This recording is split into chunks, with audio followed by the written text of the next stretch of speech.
Les icônes sont des petites images ou dessins qui représentent des applications ou les programmes.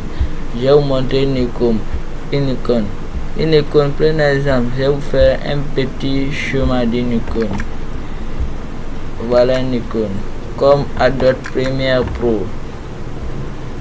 Adobe Premiere Pro ou Bandicam, Capcube, CPC sont des icônes ou des programmes. À part ça, à part les icônes et ces programmes, on a d'autres représentations aussi. On a le pointeur de la souris, la flèche horizontale, ce que je manie comme ça. La flèche que je manie comme ça. Puis on a l'image de l'arrière-plan où c'est écrit, par exemple, je vais vous montrer l'image de l'arrière-plan où c'est écrit devant vous comme ça VSV. Mais vous faire un dessin c'est plus bon. Ça.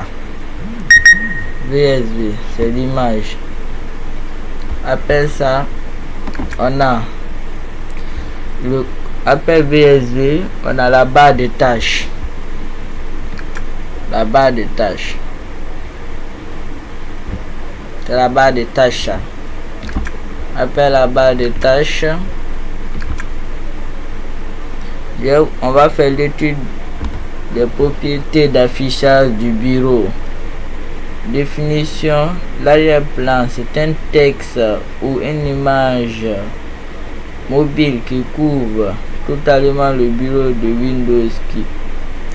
Maintenant, à part ça, je vais vous apprendre à déplacer les icônes, les ordonner et les regrouper.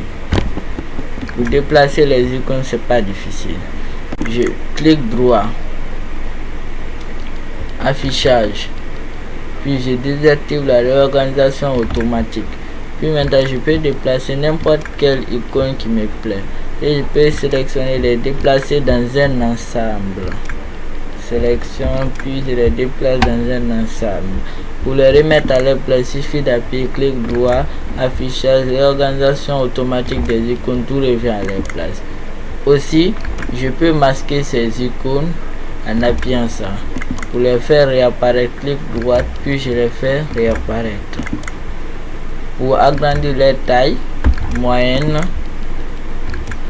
grand, ou il y a une méthode aussi qu'on appelle contrôle plus la roulette de la souris. Ça aussi, ça peut vous aider à déplacer les icônes.